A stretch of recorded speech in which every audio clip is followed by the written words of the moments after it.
Leitura comentada do livro Um Curso em Milagres, comigo, Luciana. Capítulo 14. Ensinando a favor da verdade. Seção 4. A sua função na expiação.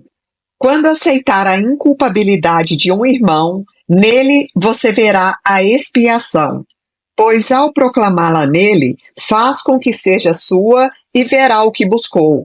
Não verá o símbolo da inculpabilidade do teu irmão brilhando dentro dele, enquanto ainda acreditar que não está lá. A sua inculpabilidade é a tua expiação. Retomando essa frase aqui, a inculpabilidade do nosso irmão é a nossa própria expiação. Dá isso a ele e verá a verdade do que reconheceu. No entanto, a verdade é oferecida para ser primeiro recebida, assim como Deus a deu primeiro a seu filho. Ou seja, eu só recebo aquilo que eu dou. O primeiro no tempo nada significa, mas o primeiro na eternidade é Deus, o Pai, que é ao mesmo tempo primeiro e único. Além do primeiro, não há nenhum outro, pois não há ordem, nem segundo, nem terceiro, e nada a não ser o primeiro. O que ele está trazendo aqui é que além do primeiro e único, que é a causa primária de todas as coisas, que é Deus, não existe mais nada. E além do primeiro, que é essa trindade que eu entendo aqui, né, que é o Pai e Jesus Cristo, Filho, unigênito no caso, não há nenhum outro, porque todos nós juntos somos essa consciência crística, somos a multiplicidade manifestada da consciência crística. Você que pertence à primeira causa, ou seja, nós que pertencemos a Deus, criado por Ele como Ele mesmo e parte dele, é mais do que apenas sem culpa. O estado de inculpabilidade é apenas a condição na qual o que não está presente foi removido da mente desordenada que pensava que estivesse. Esse estado, e somente esse, você tem que atingir com Deus ao seu lado. É o estado da inculpabilidade, de não se ver como um ser culpado em nenhum aspecto da vida. Pois, até que o faça, ainda pensará que está separado dele. Talvez possa sentir a presença dele ao teu lado, mas não pode ter o conhecimento de ser um com ele, se estiver carregando qualquer tipo de culpa, no caso. Isso não pode ser ensinado. O aprendizado aplica-se apenas à condição em que isso acontece por si mesmo. Quando tiver deixado que tudo que obscurece a verdade em tua mente santíssima seja desfeito para você e, portanto, estiver em graça diante de teu Pai, ele se dará a você como sempre fez. Então, Deus ele se manifesta ativamente na nossa vida quando a gente permite que a nossa mente volte ao seu estado natural de inculpabilidade. Dar-se é tudo o que ele conhece, e assim é todo o conhecimento, pois o que ele não conhece não pode existir, portanto, não pode ser dado. Não peça para ser perdoado, pois isto já foi realizado. Pede, ao contrário, para aprender como perdoar e a restaurar o que sempre existiu em tua mente sem perdão. A expiação vem a ser real e visível para aqueles que a usam. Na Terra, essa é a tua única função. A nossa única função é aceitar a expiação, é perdoar todas as nossas ilusões, enganos e equívocos e também perdoar o outro, os outros, quem quer que seja, dos enganos e das ilusões que a gente mesmo projetou sobre eles. Eu vou retomar aqui um pouquinho. A expiação vem a ser real e visível para aqueles que a usam. Na Terra, essa é a sua única função e tem que aprender que isso é tudo o que quer aprender. Vai se sentir culpado até que aprenda isso. Pois, em última instância, seja qual for a forma que tome, a sua culpa surge do seu fracasso em cumprir a sua função na mente de Deus com toda a sua mente humana. Olha só que incrível! É possível escapar dessa culpa falhando em cumprir a tua função aqui? É uma pergunta. Então, a nossa culpa surge do nosso fracasso em não cumprir a única função que nos foi dada pelo nosso Criador, que é a expiação, que é a cura, a limpeza de todos os enganos, ilusões e equívocos, é a extensão do perdão e do amor através da compreensão de que por trás de todo o processo, de toda, entre aspas, dor que a gente vivencia, tem um aprendizado e que está trazendo algo ali poderoso para a gente, mas que a gente tem que estar aberto e aceitar que a cura seja realmente efetivada. Você não precisa compreender a criação para fazer o que tem que ser feito antes que esse conhecimento seja significativo para ti. Deus não rompe barreiras e nem as construiu. Quando você as libera, elas se vão.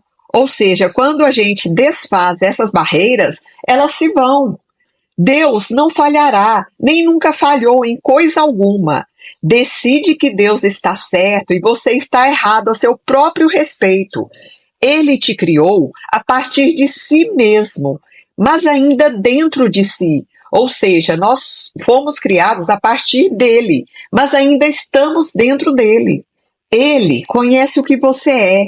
Lembre-se de que não há segundo para ele. Segundo aqui no caso, não há segundo filho. Somos todos o Filho único de Deus.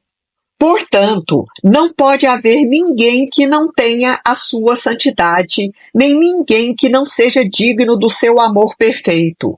Não falhe, do verbo falhar, em sua função de amar em um lugar sem amor, feito de trevas e de enganos, pois é assim que as trevas e os enganos são desfeitos. Olha que interessante, as trevas e os enganos só serão desfeitos através do amor. Esse é o único caminho.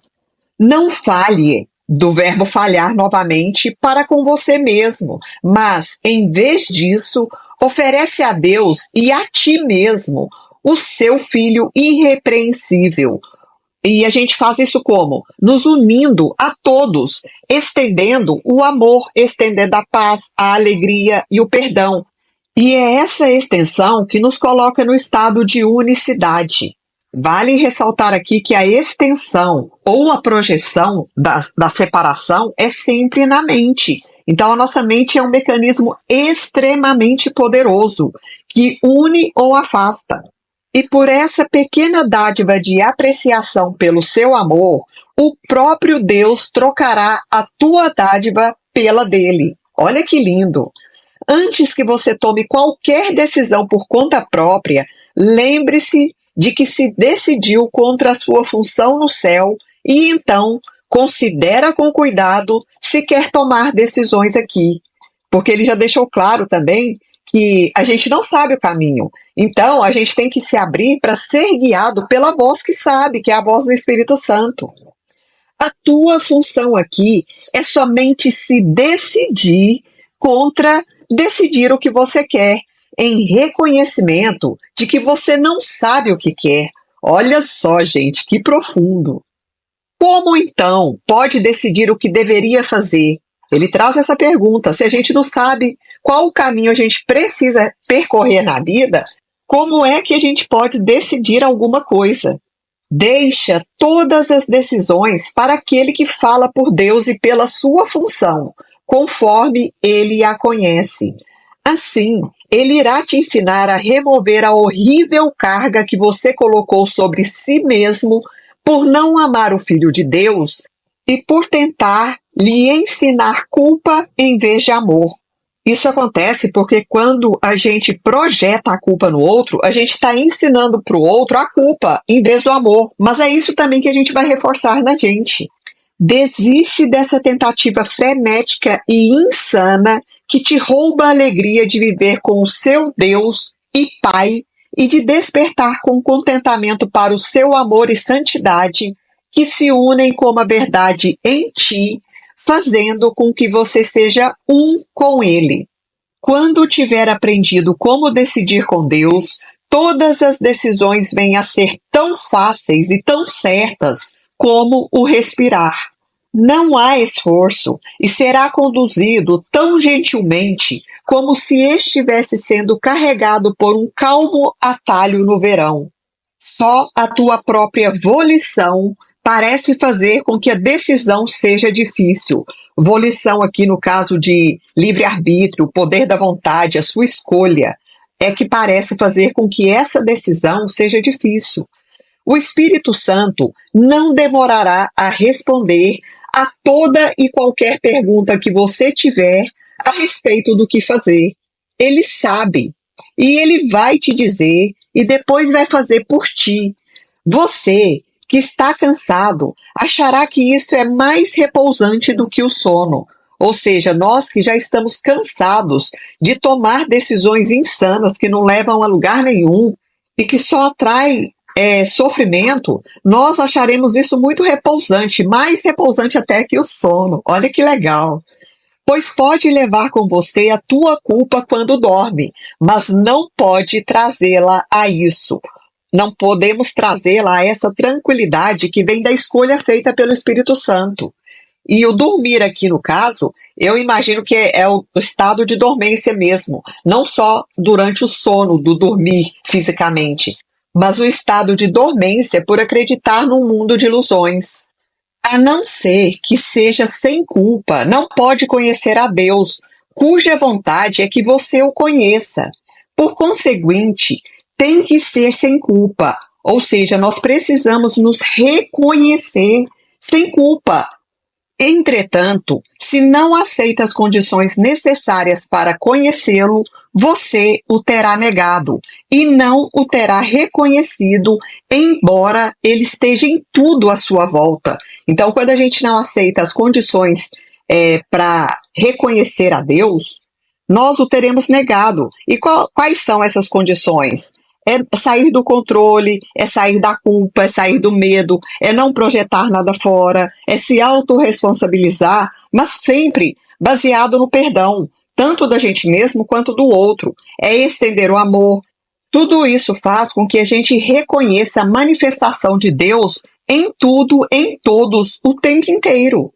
Ele não pode ser conhecido sem seu filho, cuja inculpabilidade é a condição para conhecê-lo. Gente, olha só essa frase. A inculpabilidade é a única condição para conhecer a Deus. É necessário, é urgente sair de toda e qualquer culpa. Tem muita culpa inconsciente em cada um de nós. Sempre que vier algum desconforto, alguma sensação, alguma angústia, deixa isso vir para você ver se isso não é uma culpa, tentando te sinalizar que você precisa liberar algo mais em si mesmo. Aceitar o seu filho como culpado é uma negação tão completa do Pai que o conhecimento é varrido do reconhecimento na própria mente na qual o próprio Deus o colocou. Aqui fica claro que quando a gente olha para o outro ou para a gente mesmo como culpado, nós estamos, em primeiro lugar, negando a Deus, né? E também o conhecimento que está na nossa mente, que o próprio Deus colocou lá, é varrido do reconhecimento dessa verdade. Então a gente não vai reconhecer que já temos o conhecimento dentro de nós. Se você quisesse, poderia escutar e aprender o quanto isso é impossível. Não conceda atributos a Deus que você compreende. Você não o fez e qualquer coisa que compreenda não faz parte dele. Olha que poderoso aqui. É impossível compreender a Deus, né? A gente faz inúmeras tentativas aí, a gente tenta ir por algumas interpretações, mas é impossível para a condição humana compreender o que é Deus verdadeiramente. A sua tarefa não é fazer a realidade. Ela está aqui sem a sua participação em fazê-la, mas não sentir.